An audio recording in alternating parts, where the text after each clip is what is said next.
देख लो भैया, हमने स्क्रीन पे क्या लिख रखा है और साथ में ये भी लिखा है। देखो, बात जब फिक्स इंटरेस्ट की होती है ना, तो हमारे दिमाग में एफडी ख्याल में आता है, या फिर कोई सरकारी स्कीम आ जाएगी। एफडी आप 6-7% मान लो, सरकारी स्कीम 7-8% मान लो, लेकिन सरकारी में फिर लॉक इन की बात आती है। बिना कोई लॉक इन के, बिना कोई मार्केट फ्लक्चुएशन के ये पॉसिबल है क्या? पॉसिबल है। कॉर्पोरेट बॉन्ड्स, आज हम समझेंगे कॉर्पोरेट बॉन्ड्स का डिटेल। आप कहोगे फिर रिस्क बहुत होगा। अरे भैया, रिस्क की भी हम बात करेंगे ना। आज आप बिल्कुल मजा आ जाएगा आपको सुन करके। अच्छा, इंटरेस्ट भी जो हम बात कर रहे हैं ना, कंपाउंड इंटरेस्ट की बात कर रहे हैं। आपने सुना होगा कॉर्पोरेट बॉन्ड में सिंपल इंटरेस्ट मिलता है, कंपाउंड इंटरेस्ट। ये कंपाउंड इंटरेस्ट क्या होता है? वही म्यूचुअल फंड वाला जो इंटरेस्ट होता है, ग्रोथ पे ग्रोथ, पैसे पे पैसा, ब्याज पे ब्याज, ब्याज पे ब्याज, ब्याज पे ब्याज। ठीक है, तो ये आज तो हम इसको डिटेल में समझेंगे कॉर्पोरेट बॉन्ड्स होता क्या है, सब कुछ।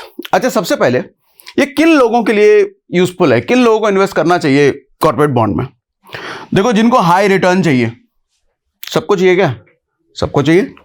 जिनको चाहिए कि कैपिटल उनका सेफ रहे, ये भी सबको चाहिए, ये भी सबको चाहिए। अच्छा, जिनका इंटरेस्ट फिक्स हो, इंटरेस्ट फ्लेक्सिबल ना हो, आज 13 की बात कर रहे हो, कल 10 ना आ जाए, 9 ना आ जाए, 8 ना आ जाए। अरे भैया, तीनों चीज सबको चाहिए। तो अगर ये तीनों चीज सबको चाहिए, तो इसका मतलब सबके मतलब की चीज है। तो ध्यान से समझिएगा, आज हम क्या क्या डिटेल में समझने वाले हैं। देखो, आज हम ये सब चीजें समझेंगे। ये पॉसिबल कैसे है, फिक्स्ड, वो भी कंपाउंड रिटर्न के साथ। रिस्क क्या है इसमें, मोस्ट इंपॉर्टेंट चीज। जब हाई रिटर्न की हम बात करते हैं, ज्यादा रिटर्न की बात करते हैं, तो ये हमको जरूर समझ लेना चाहिए कि ये रिस्क क्या है। उसके बाद कॉन्सेप्ट ऑफ कॉर्पोरेट बॉन्ड, इसका डिटेल में समझेंगे। हम समझेंगे, कंपैरिजन भी इसका करेंगे, एफडी से कंपैरिजन करेंगे, म्यूचुअल फंड से भी कंपैरिजन करेंगे कॉर्पोरेट बॉन्ड का। टैक्स कितना लगेगा वो भी बात करेंगे। उसके बाद लाइव डेमो, ये सब चीजें हम कर कैसे सकते हैं, how to choose corporate bond, चुनते कैसे हैं और इन्वेस्ट कैसे करते हैं, वो भी आज हम समझने वाले हैं। ठीक है भैया, तो शुरू कर जाए। सबसे पहली चीज, कॉर्पोरेट बॉन्ड होता क्या है? देखो, कॉर्पोरेट बॉन्ड होता है किसी कंपनी को दिया गया लोन। जब किसी बड़ी कंपनी को पैसे की जरूरत होती है ना, तो उसके पास दो ऑप्शन है। या तो बैंक के पास जाए, लेकिन बैंक के पास जाएगा तो बैंक उससे मोटा चार्ज करेगा। कॉर्पोरेट जो लोन होते हैं ना भैया, वो हमारे पर्सनल लोन जैसा 9-10%, 11% पे नहीं मिलता। बड़े महंगे मिलते हैं, 20, 22, 30, 35% पे मिलते हैं। दूसरा ऑप्शन ये है कि वो बड़ी कंपनी बॉन्ड इशू कर दे, मतलब एक कागज पे लिख के दे कि हमारी कंपनी में जो भी इन्वेस्ट करेगा, मैं उसको इतने % फिक्स रिटर्न दूंगा। तो इसी को हम बॉन्ड कह देते हैं। अब मान लो रिलायंस जैसी कंपनी को एक नया कोई प्लांट लगाना है, नया कोई जियो जैसा कुछ वेंचर स्टार्ट करना है, उसको 1000 करोड़ की जरूरत है मान लो। तो बैंक से लोन लेने के बजाय वो कहता है कि मैं बॉन्ड इशू करता हूं। बॉन्ड क्या है? एक कागज का टुकड़ा बस, जिसमें लिखा हुआ है कि मुझे जो भी पैसे देगा, मैं इतना फिक्स रिटर्न उसको दूंगा। बस ये होता है बॉन्ड, और कुछ नहीं। अब आप 10,000 रुपए का बॉन्ड खरीद लेते हो अपनी क्षमता के अकॉर्डिंग। उसको तो 1000 करोड़ चाहिए, तो 1000 करोड़ हम ही थोड़ी दे देंगे। हमारे पास भैया 10,000 रुपए है, 20,000 रुपए है, तो हमारी जितनी क्षमता है उतने रुपए का हमने बॉन्ड खरीद लिया। ठीक है, मतलब आपने रिलायंस को 10,000 रुपए उधार दे दिए। उधार दिया तो बदले में वो आपको इंटरेस्ट देगा। ठीक है, हर साल वो आपको इंटरेस्ट देगा और मैच्योरिटी पर पूरा पैसा वापस। मैच्योरिटी क्या होता है? मैच्योरिटी होता है जब आप किसी को उधार दे रहे हो तो एक पीरियड के लिए दोगे ना। आप बैंक से लोन लेते हो, एक पीरियड के लिए लेते हो, 10 साल के लिए, 5 साल के लिए। ऐसे ही जब आप रिलायंस को उधार दे रहे हो, उस बॉन्ड में लिखा होता है कि मैं आपसे 5 साल के लिए उधार ले रहा हूं। 5 साल तक अगर आप रुके रहे तो मैं आपको इतना पैसा दे दूंगा और समय समय पर इंटरेस्ट देता रहूंगा। ठीक है, तो ये होता है बॉन्ड का खेल। अच्छा, बीच में जरूरत पड़ गई तो 5 साल तक मुझे नहीं रुकना, मुझे अपना 10,000 रुपये पहले वापस चाहिए, तो कभी भी तोड़ दो भैया, एक बटन क्लिक पर आपका पैसा आपको वापस मिल जाता है। एफडी की तरह कोई लॉक इन नहीं होता यहाँ पे। अच्छा, पहले निकालो तो कोई इंटरेस्ट लग जाएगा, कोई फाइन लग जाएगा, पेनल्टी लग जाएगा, ऐसा भी कुछ नहीं होता है। ठीक है, अब उसके बाद कोई भी कॉर्पोरेट बॉन्ड चुनने से पहले अपने को क्या क्या चीजें देखनी चाहिए। देखो, जो चीजें मैं बता रहा हूं ना, ये सब चीजें स्क्रीन पे आपको दिखाऊंगा। हमने शुरुआत में बोला ना कि चुनते कैसे हैं कॉर्पोरेट बॉन्ड, स्क्रीन पर दिखाऊंगा। कैसे, कौन से बटन पे हमको इन्वेस्ट होता है, कैसे क्या करते हैं, सब कुछ स्क्रीन पे लाइव डेमो दिखाऊंगा। फिलहाल कॉन्सेप्ट समझ लो अच्छे से। इन्वेस्ट करने से पहले आपको कुछ चीजें, किसी भी कॉर्पोरेट बॉन्ड, मतलब कॉर्पोरेट बॉन्ड तो बहुत सारे मार्केट में अवेलेबल हैं, आप चुनोगे कैसे, अपने लायक कौन सा कॉर्पोरेट बॉन्ड है, सबसे सेफ कौन सा है, सबसे ज़्यादा फायदेमंद कौन सा है, रिस्क सबसे कम किस में है। तो उसके लिए सबसे पहली चीज़ जो देखनी है आपको, क्रेडिट रेटिंग। कहाँ देखेंगे ये, वो भी दिखाऊंगा ना, लाइव डेमो दिखाऊंगा आपको। सबसे पहले क्रेडिट रेटिंग चेक करो, उसका क्रेडिट रेटिंग क्या है। क्रेडिट रेटिंग क्या है, कुछ रेटिंग एजेंसियां हैं, जैसे क्रिसिल है, इकरा है, केयर है, इंडिया रेटिंग है, ये सब रेटिंग कंपनियां हैं जो बॉन्ड्स को रेट करने का काम करती हैं। अच्छा, इनमें रेटिंग आप देखोगे, AAA किसी बॉन्ड का अगर रेटिंग है तो आप टेंशन फ्री, नींद एकदम आंख कान बंद मूंद करके आप उस बॉन्ड में पैसा इन्वेस्ट कर सकते हो। मतलब सेफ है पूरी तरीके से, वो कोई रिस्क नहीं है।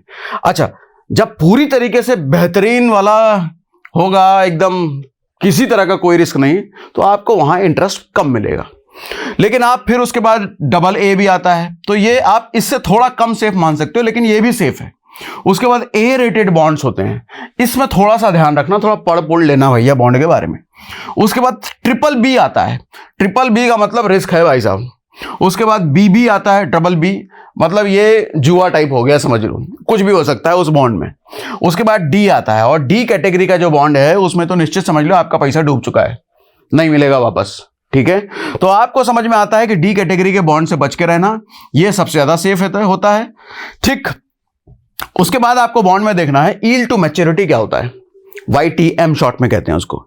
यील्ड टू मैच्योरिटी का मतलब ये बताता है कि अगर आप बॉन्ड को मैच्योरिटी तक रख लेते हो, यानी कि बॉन्ड वाली कंपनी ने बोला कि 5 साल के लिए बॉन्ड है, और आपने बॉन्ड की मैच्योरिटी तक यानी कि 5 साल तक रख लिया, तो टोटल आपको कितना रिटर्न मिलेगा, यील्ड टू मैच्योरिटी ये बताता है। इसलिए यील्ड टू मैच्योरिटी भी देख लेना। कहां देखेंगे, अभी आऊंगा उस पर। उसके बाद मैच्योरिटी पीरियड देखो कि जो बॉन्ड आप खरीदने जा रहे हो, जिस बॉन्ड में आप इन्वेस्टमेंट करने जा रहे हो, वो कितने साल में पूरा होगा। 2 साल का बॉन्ड है, 5 साल का बॉन्ड है, 10 साल का बॉन्ड है, शॉर्ट टर्म है, लॉन्ग टर्म है। ठीक है, उसके बाद लिक्विडिटी भी देखो, आपने पैसा तो डाल दिया, बॉन्ड तो आपने खरीद लिया, क्या बॉन्ड में इतनी लिक्विडिटी है कि आप कभी भी उसको बेच के निकल पाओ। जैसे स्टॉक्स आप खरीदते हो, स्टॉक्स कभी भी बेच देते हो, इसमें भी लिक्विडिटी है क्या ऐसी। तो कुछ बॉन्ड्स देखो स्टॉक एक्सचेंज पर लिस्ट होते हैं, जैसे NSE पर, BSE पर। तो जो NSE BSE पर लिस्ट है वहां तो आप तुरंत उसको बेच के निकल जाओगे कभी भी। लेकिन कुछ लिस्टेड नहीं होते हैं, अनलिस्टेड होते हैं। वहां पर हो सकता है कि आप तो सेलर हो, बेच रहे हो, खरीदार आपको बड़ी मुश्किल से मिले, हो सकता है कुछ समय वेट करना पड़े। तो वो भी देखने की जरूरत है कि जो बॉन्ड आप खरीद रहे हो उसमें लिक्विडिटी कैसी है, क्या एनी टाइम बेच पाओगे कि नहीं बेच पाओगे। कहां देखेंगे, समझाऊंगा, ये भी लाइव डेमो करके दिखाऊंगा। उसके बाद आपको ये देखना है, अच्छा ये समझने की बात है कि बॉन्ड होते कितने टाइप के हैं। देखो वैसे तो बॉन्ड की कैटेगरी बहुत सारी है, लेकिन मेजरली देखो तो 2 ही टाइप के बॉन्ड होते हैं, सिक्योर्ड बॉन्ड और अनसिक्योर्ड बॉन्ड। सिक्योर्ड बॉन्ड का मतलब नाम से समझ में आ रहा है, ये सिक्योर है। कैसे, जो बॉन्ड होता है ना, जो कंपनी जो बॉन्ड रिलीज कर रही है, बॉन्ड इशू कर रही है, वो कंपनी की प्रॉपर्टी या मशीनरी गिरवी रखी होती है उस बॉन्ड के बदले। ठीक है, मतलब कंपनी अगर डिफॉल्ट करती है, कंपनी आपको पैसा नहीं देती, इंटरेस्ट नहीं देती अपने इन्वेस्टर्स को, तो बदले में उसकी कोई प्रॉपर्टी गिरवी रखी हुई है, कोई मशीनरीज गिरवी रखी है, किसी तरह का कोई एसेट गिरवी रखा हुआ है कि इनकेस अगर पैसा नहीं दे पाए कंपनी, तो वो बेच करके इन्वेस्टर्स को पैसा मिले। ठीक है, तो इसको सिक्योर्ड बॉन्ड कहते हैं। एग्जाम्पल के लिए कोई रियल एस्टेट रखा हो सकता है, कोई प्रॉपर्टी किसी तरह का रखा हो सकता है, फैक्ट्री की मशीनरी रखी हो सकती है। इंटरेस्ट यहां पे देखो थोड़ा कम मिल सकता है, लेकिन नींद आपको अच्छी आएगी। नींद क्यों अच्छी आएगी, क्योंकि आपको पता है कि भैया कंपनी कहीं नहीं जाने वाली, और कंपनी कहीं गई भी तो उसका प्रॉपर्टी रखा हुआ है, आपका पैसा कहीं नहीं जाने वाला, आपका इन्वेस्टमेंट कहीं नहीं जाने वाला। ये सिक्योर्ड बॉन्ड में आपको समझ में आता है। अनसिक्योर्ड बॉन्ड में क्या होता है, यहां कोई सिक्योरिटी नहीं होती है। जिस कंपनी का बॉन्ड खरीद रहे हो, उस कंपनी ने बॉन्ड इशू करने के बदले पीछे कुछ भी गिरवी नहीं रखा है। जब गिरवी नहीं रखा है तो कंपनी अगर दिवालिया हो गई, कंपनी का धंधा खराब हो गया, वो इंटरेस्ट नहीं दे पाई, पैसा नहीं वापस कर पाई, तो रिस्क है। तो अनसिक्योर्ड बॉन्ड में रिस्क है। इसीलिए अनसिक्योर्ड बॉन्ड्स जो होंगे आपको बहुत भयंकर रिटर्न देंगे, 14, 15, 16 कुछ भी दे सकते हैं। वो रिस्क ज्यादा है, इंटरेस्ट ज्यादा होगा। तभी लो जब कंपनी स्ट्रांग हो, जब आपको पता है कि कंपनी बहुत तगड़ी है, इसके फाइनेंशियल्स बहुत अच्छे हैं। फाइनेंशियल्स कैसे देखेंगे वो भी आपको बताऊंगा आज। तभी जाकर के अनसिक्योर्ड बॉन्ड में आपको पैसा डालना चाहिए। ठीक, इतनी बात समझ में आ रही है, हाँ, क्लियर है। अच्छा, कंपनी की फाइनेंशियल हेल्थ चेक आपको चेक करने के लिए कुछ चीजें आपको देखनी है। कंपनी प्रॉफिट में है या नहीं, जिस कंपनी का आप बॉन्ड खरीद रहे हो कंपनी प्रॉफिट में है या नहीं, कैसे देखेंगे दिखाऊंगा अभी। लोन कितना है वो भी चेक करो, डेट टू इक्विटी रेशियो क्या है वो भी चेक करो। गोल्डन रूल ये कहता है कि डेट टू इक्विटी अगर 2 से कम है तो सेफ जोन में हो आप, मतलब वो कंपनी अच्छी है, ठीक है, खतरा नहीं है। ठीक, उसके बाद किस तरह के लोगों को इन्वेस्ट करना चाहिए कॉर्पोरेट बॉन्ड में।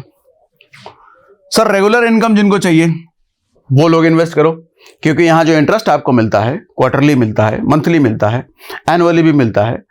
तो जिनको रेगुलर इनकम चाहिए वो उनके लिए कॉर्पोरेट बॉन्ड एक अच्छा ऑप्शन हो सकता है।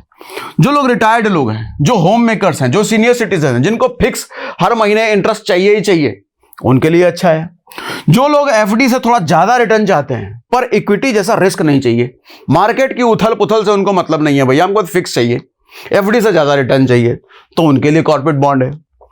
स्टॉक मार्केट की वॉलेटिलिटी से अनकंफर्टेबल इन्वेस्टर्स, मतलब स्टॉक मार्केट का उथल पुथल आपको नहीं चाहिए।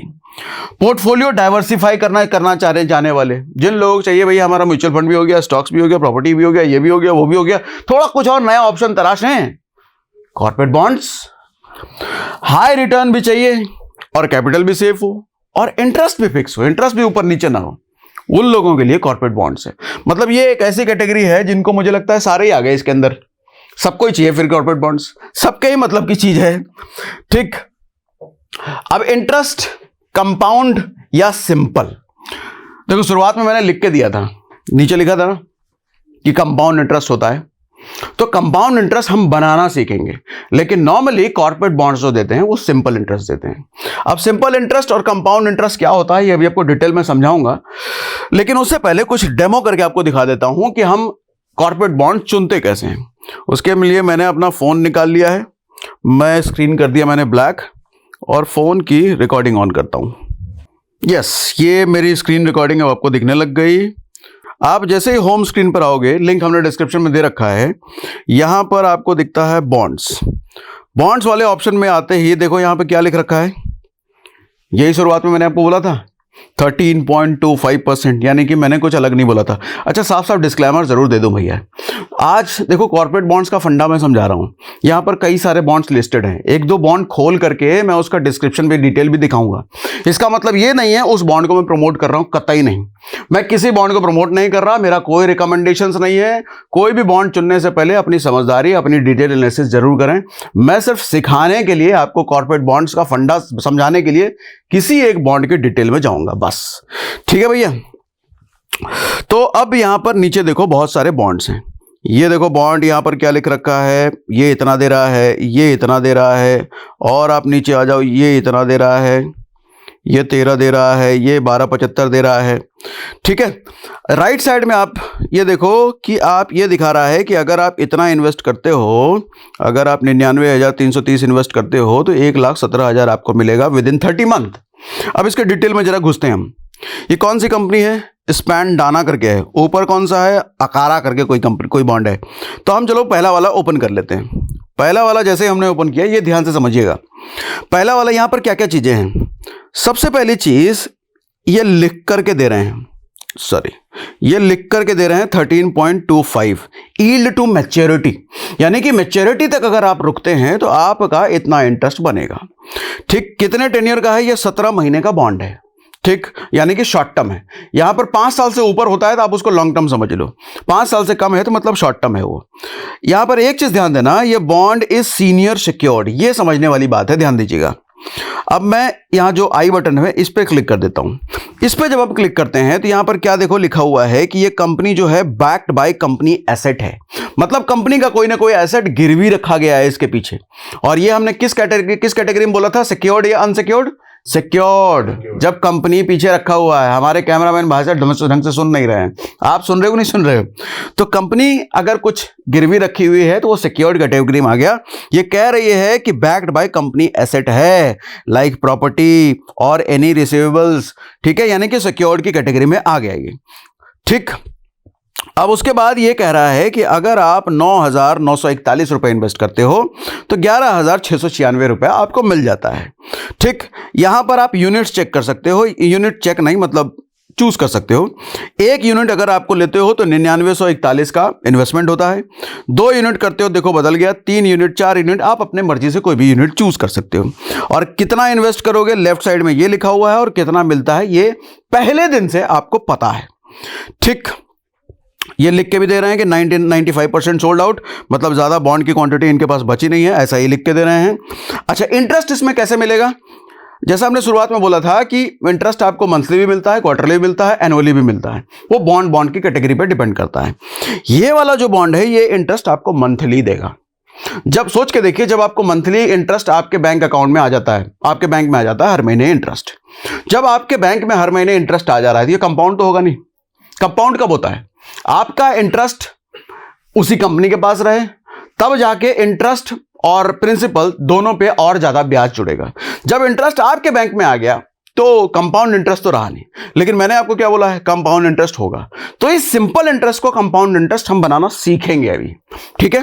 तो ये मंथली आपको देते हैं। अब उसके बाद कंपनी के बारे में डिटेल आप यहां पर डिटेल में जाकर के पढ़ सकते हो भैया, कि ये क्या है, ये क्या है, ये क्या है, ये क्या है। इन सब में मैं नहीं जाऊंगा, ये आपकी एनालिसिस का पार्ट है, ठीक है। कंपनी एट ग्लांस, आप यहां पे एयूएम कितना है, नेटवर्थ कितना है, रेवेन्यू कितना है, ठीक, ग्रॉस एनपीए कितना है, ये सब कुछ डिटेल यहां पे मिल जाता है। अबाउट मैनेजमेंट आप पढ़ सकते हो, मैनेजमेंट कैसे हैं, प्रीवियस कंपनी, फलाना ठिकाना, मतलब कंपनी का सारा डिटेल यहां पर होता है, ठीक। अच्छा, अगर बैक जाकर के मैं कोई दूसरा बॉन्ड देखूं, मैं कोई, अच्छा यहाँ पे देखो कैटेगरी लिखा होगा, ये देखो ICRA BBB कैटेगरी का बॉन्ड है ये मॉडरेट रिस्क यहाँ पे लिख के दे रहे हैं, ये BBB+ यहाँ पे मॉडरेट रिस्क लिख रखा है। मैं देखो नीचे कोई A कैटेगरी का बॉन्ड है क्या, ये रहा A कैटेगरी का, देखो A कैटेगरी का, इसमें लो रिस्क लिख के भी दे रहे हैं ये, लेकिन चूंकि A कैटेगरी का है तो रिटर्न कम हो गया 11%, लेकिन 11% भी तो FD से बहुत ज़्यादा है भैया, फिक्स्ड की बात कर रहे हैं हम। और नीचे आप चलते चले जाओगे तो आपको कैटेगरी वाइज अलग अलग बॉन्ड्स, कई सारे बॉन्ड्स यहाँ पर दिख जाएंगे, ठीक है। तो ये तो रही डिटेल। अब हम थोड़ा और आगे बढ़ते हैं कि कंपाउंड इंटरेस्ट, टैक्सेशन, वो सब कैसे करेंगे, जरा ये समझते हैं। तो स्क्रीन पर मैंने सबको समझा दिया, सब समझा दिया कि नहीं समझा दिया, कुछ बचा क्या? तो कुछ नहीं बचा। चलो अब स्क्रीन रिकॉर्डिंग में करता हूं ऑफ। तो कॉर्पोरेट बॉन्ड में इन्वेस्ट करने का लिंक हमने पिन कमेंट और डिस्क्रिप्शन में दे रखा है, वहां पर क्लिक कीजिए और कॉर्पोरेट बॉन्ड को एक्सप्लोर कीजिए, लेकिन जिसमें भी इन्वेस्ट कीजिए सेफली इन्वेस्ट कीजिए, सारा डिटेल पढ़ के इन्वेस्ट कीजिए। सिंपल इंटरेस्ट से कंपाउंड इंटरेस्ट कैसे करेंगे, ये सबसे इंपॉर्टेंट चीज, क्योंकि असली ग्रोथ तो नहीं, सिंपल इंटरेस्ट भी देखो ठीक है, रेगुलर इनकम आपको दे रहा है, लेकिन आपको कंपाउंड करना है, वो कैसे करें? पहले फंडा समझो कंपाउंड इंटरेस्ट और सिंपल इंटरेस्ट का। देखो मान लो आपका इन्वेस्टमेंट है 10 लाख रुपए, ठीक है, मान लो कॉर्पोरेट बॉन्ड का रिटर्न है 12%, मान लो इंटरेस्ट इस हिसाब से साल का आपके हाथ में आएगा 1,20,000 रुपए, ठीक है। पेमेंट मान लो इंटरेस्ट आपको ईयरली आ रहा है, आपने ऐसा बॉन्ड लिया है जो ईयरली वाला है, या फिर महीने महीने का भी जोड़ो तो ईयरली के हिसाब से समझ लें। तो ये सिंपल इंटरेस्ट है 1,20,000 रुपए को। अब मैं कंपाउंड कैसे करूं ये बताओ, तो समझो सर। तरीका नंबर 1 ये है कि जो भी आपके पास इंटरेस्ट आ रहा है, आप उस पैसे का कोई नया बॉन्ड खरीदते चले जाओ। लेट्स सपोज पहले साल कैपिटल आपका 10 लाख का था, इंटरेस्ट आपको 1,20,000 रुपए सालाना जो मिल रहा है, उस 1,20,000 रुपए का कोई नया बॉन्ड आप खरीद लो, घर लेके मत जाओ, उसको खर्चा मत करो, उस 1,20,000 रुपए का नया बॉन्ड खरीद लो। अच्छा, ये 1,20,000 तब है जब आपका इन्वेस्टमेंट 10 लाख का है, इन्वेस्टमेंट छोटा है तो ये इंटरेस्ट भी छोटा होगा, ठीक। अब पहले साल अगर आपने ये 1,20,000 रुपए का नया बॉन्ड खरीद लिया, दूसरे साल टोटल कैपिटल आपका 11,20,000 रुपए का हो गया, क्योंकि 10 लाख का जो आपका था उस बॉन्ड में इन्वेस्टमेंट, आपने 1,20,000 रुपए का भी वही बॉन्ड फिर से खरीद लिया, तो आपका टोटल इन्वेस्टमेंट बन गया 11,20,000 रुपए, है ना? बात समझ में आ रही है, ठीक है। तो इस केस में इंटरेस्ट अगर 12% देखा जाए तो 1,34,000 रुपए आपको दूसरे साल इंटरेस्ट मिलता है। पहले साल सिर्फ 1,20 मिला, लेकिन दूसरे साल 1,34 मिलता है। तीसरे साल अगर देखा जाए तो कैपिटल अब आपका बन चुका है 12,54, ठीक है। इंटरेस्ट 1,50,000 रुपए इस साल बनेगा। इस बार इंटरेस्ट पे इंटरेस्ट कमा रहा है आपका पैसा, यानी कि जो इंटरेस्ट आपके बैंक में आ जा रहा था वो कुछ भी नहीं कर पा रहा था, अब वो इंटरेस्ट आप घर लेकर के नहीं जा रहे हो, उस इंटरेस्ट को री इन्वेस्ट कर रहे हो। अब वो इंटरेस्ट जो है आपके प्रिंसिपल अमाउंट में जुड़ गया है, क्योंकि आपने सेम बॉन्ड खरीद लिया है, तो अब इंटरेस्ट भी इंटरेस्ट कमाने लग गया। अगर आपको ये तरीका पसंद नहीं है, नहीं मुझे और ज्यादा बॉन्ड नहीं खरीदना यार, एक बॉन्ड खरीद लिए बहुत है, तो एक काम करो ना, वो जो इंटरेस्ट का पैसा आ रहा है आप उसको एसआईपी में डाल देना। फिलहाल कैलकुलेशन समझ लो सिंपल और कंपाउंड का। सिंपल इंटरेस्ट वाले मोड में 6 लाख रुपए आप इंटरेस्ट कमाओगे। अगर आपका 10 लाख का इन्वेस्टमेंट है, टोटल आप इंटरेस्ट कमाओगे 6 लाख रुपए।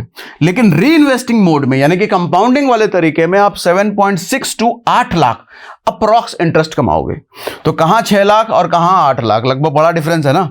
तो डिफरेंस 1.5 से 2 लाख रुपए का आ जाता है भैया। बॉन्ड सेम है, रिटर्न सेम है, सेम रिटर्न सेम बॉन्ड होने के बावजूद भी आप ज्यादा रिटर्न कमाते हो अगर कंपाउंडिंग वाला तरीका अपनाते हो तो। कोई सवाल है क्या? कोई सवाल? ठीक है। अच्छा, दूसरा तरीका, आप कहते हो कि मुझे बॉन्ड नहीं खरीदना तो एसआईपी करो ना। जो इंटरेस्ट आप कमा रहे हो, जो हर महीने या हर क्वार्टर जैसे भी आप इंटरेस्ट ले रहे हो, मान लो बॉन्ड से आने वाला 10,000 रुपए पर मंथ का इंटरेस्ट है। मैं वही 10 लाख रुपए इन्वेस्टमेंट ले रहा हूं, 10 लाख का इन्वेस्टमेंट, 1,20,000 रुपए सालाना। इस महीने मैं समझ रहा हूं कि मंथली इंटरेस्ट आ रहा है, तो मंथली इंटरेस्ट मेरे को 10,000 रुपए पर मंथ आ रहा है। तो इस 10,000 रुपए पर मंथ का आप एसआईपी चालू कर दो भैया।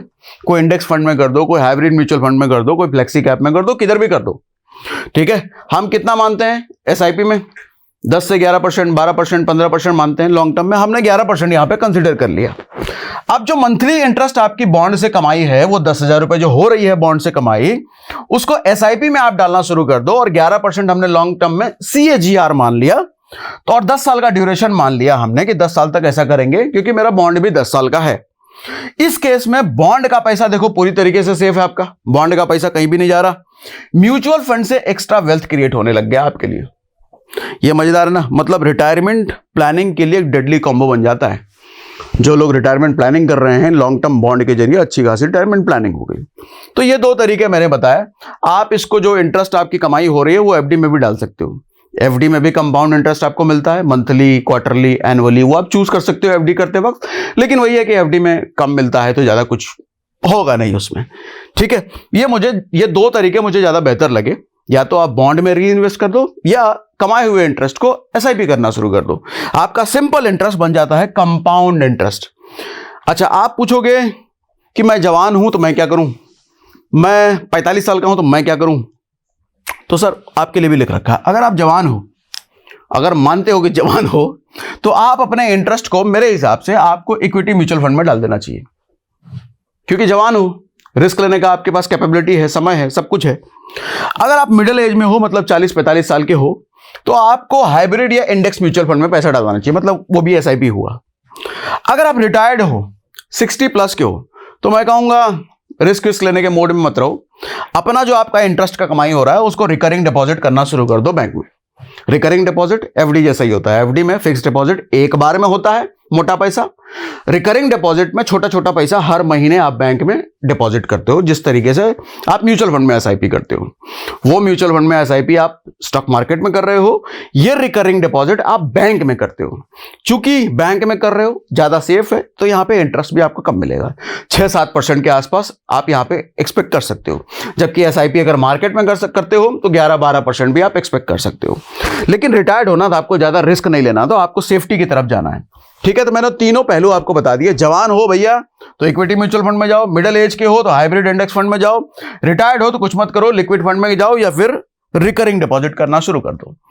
अब एक कंपैरिजन समझ लो म्यूचुअल फंड, एफडी और कॉर्पोरेट बॉन्ड में। आप फिक्स डिपॉजिट करते हो, एफडी करते हो, तो पैसा आप देते हो बैंक को। कॉर्पोरेट बॉन्ड खरीदते हो तो पैसा आप देते हो किसी प्राइवेट कंपनी को, किसी एनबीएफसी को, किसी इंफ्रा वाली कंपनी को। आप म्यूचुअल फंड खरीदते हो तो आप पैसा देते हो मार्केट में, इक्विटी खरीदो, डेट खरीदो, कोई भी फंड खरीदो। टिपिकल रिटर्न जो होता है फिक्स डिपॉजिट में आप 5 से 7% एक्सपेक्ट करते हो। अगर कॉर्पोरेट बॉन्ड में जाते हो तो 10 से 13% आप एक्सपेक्ट करते हो। अगर म्यूचुअल फंड में जाते हो आप 8 से 15% एक्सपेक्ट करते हो लॉन्ग टर्म में। रिटर्न की क्या गारंटी है? सर फिक्स डिपॉजिट में रिटर्न की पूरी गारंटी है, कंपनी आपको, बैंक आपको पहले दिन से लिख के देता है। कॉर्पोरेट बॉन्ड्स में क्या गारंटी है? सर इंटरेस्ट की तो पूरी गारंटी है, कैपिटल डिपेंड करता है। ये क्या बात मैंने बोल दिया? सर कैपिटल इसलिए डिपेंड करता है कि आप किस तरह की कंपनी चूज कर रहे हो, किस तरह का बॉन्ड चूज कर रहे हो। लेट्स सपोज डी कैटेगरी का आपने बॉन्ड चुना है, तो डी कैटेगरी मतलब मैंने क्या बोला था? बहुत ज्यादा रिस्क खत्म, रिस्क बहुत ज्यादा है भैया। तो इसीलिए कैपिटल आपको 5 साल का जो बॉन्ड है, मान लो डी कैटेगरी का, तो 5 साल बाद आपका कैपिटल आपको मिलेगा कि नहीं मिलेगा, वो रिस्क है। तो इसीलिए रेटिंग काम आता है। रेटिंग जरूर देखो, है सिक्योर्ड बॉन्ड है कि नहीं वो देखो। सिक्योर्ड बॉन्ड का मतलब क्या बोला था मैंने, पीछे कुछ एसेट गिरवी रखा है कि नहीं रखा है, वो जरूर देखो, ठीक है। तो इसलिए मैंने ये बोला कि इंटरेस्ट तो भैया फिक्स है, इंटरेस्ट की तो पूरी गारंटी है, इंटरेस्ट तो मिलेगा ही मिलेगा। जो कैपिटल मैच्योरिटी पे मिलने वाला है, मैच्योरिटी तक अगर कंपनी की हालत खराब हो गई तो कैपिटल देगी कि नहीं देगी। तो इसलिए बॉन्ड किस कैटेगरी का है, AAA है, ए है, सिक्योर्ड है कि नहीं, वो सब जरूर देखना। म्यूचुअल फंड में रिटर्न गारंटीड कतई नहीं, बिल्कुल नहीं, कुछ भी हो सकता है। जैसे पिछले 1 साल से कई सारे म्यूचुअल फंड ने कुछ दिए नहीं, रिटर्न नेगेटिव में दिए। रिस्क का लेवल क्या है, फिक्स डिपॉजिट बहुत कम, ना के बराबर कह सकते हो। कॉर्पोरेट बॉन्ड में रिस्क क्या है, मीडियम कह सकते हो, हाई कह सकते हो, डिपेंड कि आप किस तरह का बॉन्ड लेते हो, सिक्योर्ड लेते हो, इनसिक्योर्ड लेते हो। म्यूचुअल फंड में लो से वेरी हाई आप मान सकते हो। क्रेडिट रिस्क मतलब जो पैसा आपने दिया वो वापस मिलेगा कि नहीं मिलेगा, बैंक में मिलेगा भैया, ये डिपेंड करता है किस तरह का बॉन्ड आप चूज कर रहे हो। Fund market based mutual fund में रेगुलर इनकम मिलेगा क्या मिलेगा, फिक्स डिपॉजिट में रेगुलर इनकम का क्या मिल सकता है अगर आप इंटरेस्ट रिडीम करते चले जाओ, ठीक है। तो कंपाउंड नहीं होगा उस केस में, इंटरेस्ट मतलब आप अपने घर लेके चले जाओ। अगर आप कॉर्पोरेट बॉन्ड की बात करो तो हाँ जी भैया, रेगुलर इनकम मिलता ही है, मंथली मिल सकता है, क्वार्टरली मिल सकता है, लेकिन ध्यान रखना रेगुलर इनकम अगर घर लेकर के जाओगे तो कंपाउंड इंटरेस्ट से चूक जाओगे। अब आपकी रिक्वायरमेंट पर डिपेंड करता है कि आपको रेगुलर इनकम चाहिए तो मत लो कंपाउंड इंटरेस्ट। यहां पर मोस्टली नो, रेगुलर इनकम नहीं मिलता। कैपिटल की सेफ्टी क्या है, फिक्स डिपॉजिट में बहुत हाई है, बैंक की गारंटी के साथ है। आप कॉर्पोरेट बॉन्ड में रेटिंग और बिजनेस डिपेंडेंट, आप रेटिंग जरूर देखो, रेटिंग के हिसाब से समझ में आता है कैपिटल की सेफ्टी कितनी है। यहां पर capital safety totally market dependent होता है। लिक्विडिटी क्या हम कभी भी बेच सकते हैं, लिक्विडिटी यहां पर मीडियम लिखा है, लेकिन इसको तो लिक्विडिटी हाई ही कहेंगे क्योंकि एफडी आप कभी भी तोड़ सकते हो। यहां भी मीडियम लिखा है। सेकेंडरी मार्केट के केस में मतलब आप फंड ऐसा चुन रहे हो जो गड़बड़ है, जो लिस्टेड नहीं है, तो हो सकता है कि आपको बेचने में दिक्कत हो। अब आप कहोगे लिस्टेड अनलिस्टेड कहां पे देखेंगे, तो जहां पर मैंने कंपनी वाला आपको सेक्शन दिखाया है ना, अबाउट कंपनी, वहां पे कंपनी का डिटेल लिखा होता है कि वो कंपनी लिस्टेड है कि नहीं है। लिस्टेड कंपनी है तो आपकी प्रेफरेंस लिस्टेड वाली कंपनी होनी चाहिए। ये मार्केट डिपेंडेंट होता है। लिक्विडिटी, वोलेटिलिटी मतलब ऊपर नीचे, एफडी में कोई वोलेटिलिटी नहीं भैया, फिक्स है। यहां भी लो वोलेटिलिटी डिपेंड अपॉन बॉन्ड, यहां पर वोलेटिलिटी बहुत हाई होती है। मेंटल पीस की अगर बात करें तो ये देखो इमोजी मैंने यहां पे बना रखा है, मेंटल पीस। यहां पर चैन की नींद सो रहा है आदमी, यहां पर थोड़ा सा जगा हुआ है क्योंकि बॉन्ड चूज करने वाला काम है वहां पर। यहां पर इसके आंसू गिर रहे हैं क्योंकि मार्केट डिपेंडेंट है यहां पर सब कुछ। अब जरा टैक्सेशन की हम बात कर लेते हैं कि जो इंटरेस्ट आप कमाओगे उस पर सरकार भी तो कुछ लेगी, कितना सरकार लेगी जरा ये समझ लेते हैं। देखो यहां पे 2 चीजें हैं, पहले मैं वो खोल लेता हूं, कहां से हटेगा ये, नोट ओपन कर लेता हूं। हाँ, यहां पर जो आपको इंटरेस्ट लगता है, देखो 2 चीजें हैं। एक तो ये समझो कि मैच्योरिटी, ये जरा ध्यान से समझना, मैच्योरिटी तक आपने रख लिया, बॉन्ड कोई 2 साल का है, 5 साल का है, जो भी मैच्योरिटी है, मैच्योरिटी तक आपने रख लिया, तब आप बेचते नहीं हो बॉन्ड को, बॉन्ड अपने आप बिक जाता है, मैच्योरिटी हो गई पूरी। तब जो आपको टोटल पैसा मिलता है वो आपको प्रिंसिपल अमाउंट मिलता है। प्रिंसिपल कहने का मतलब जितना पैसा आपने डिपॉजिट किया था, 10,000 रुपए इन्वेस्ट किया था, तो 10,000 रुपए लास्ट में मैच्योरिटी पे आपको मिल जाता है। क्या उस पर कोई टैक्स लगेगा? उस पर कोई टैक्स नहीं लगेगा। टैक्स लगता है आपकी कमाई पर। आपकी कमाई कैसे हो रही है सर? इंटरेस्ट के जरिए। इंटरेस्ट के जरिए जो आप इंटरेस्ट ले रहे हो, इंटरेस्ट मंथली ले रहे हो, क्वार्टर ले रहे हो, जैसे भी लग रहे हो, इस इंटरेस्ट पर लगेगा टैक्स। इस इंटरेस्ट पर टैक्स लगता है, 2 मीडियम है, समझना ध्यान से। टैक्स वाला पार्ट में अच्छे सबको समझा देना चाहता हूं सर। एक तो इंटरेस्ट आपको लगता है आपकी इनकम स्लैब के हिसाब से, इनकम टैक्स स्लैब के हिसाब से, इनकम टैक्स के जिस स्लैब में आप आ रहे हो, 5% में आ रहे हो, 20% में आ रहे हो, जिसमें भी आ रहे हो, ठीक। अच्छा, साथ में इसका टीडीएस भी लगता है। अगर 5,000 रुपए से ऊपर का इंटरेस्ट आप कमा रहे हो तो टीडीएस लगेगा 10%। लेकिन टीडीएस वाला पार्ट जब आप आईटीआर फाइल करते हो ना लास्ट में, साल के अंत में, तो टीडीएस वाला पार्ट तो आपको वापस आ जाता है। तो इसलिए आप ये मत मानो 10 टीडीएस को कि सरकार लेकर के जाती है, वो आपको वापस मिल जाता है। इनकम टैक्स स्लैब के हिसाब से आपको जो इनकम टैक्स लगता है वो आपका इनकम टैक्स है। यहां पे एक कंडीशन है, ध्यान से समझिएगा। कंडीशन ये है कि अगर आप मैच्योरिटी तक नहीं रुके, 2 साल की मैच्योरिटी, 5 साल की मैच्योरिटी, जो भी मैच्योरिटी है, अगर आप मैच्योरिटी तक नहीं रुके तो आपके पास तो फ्रीडम है ना, बॉन्ड आप कभी भी बेच सकते हो। मैच्योरिटी से अगर पहले आप बॉन्ड बेच दो तो 2 केसेस बनते हैं।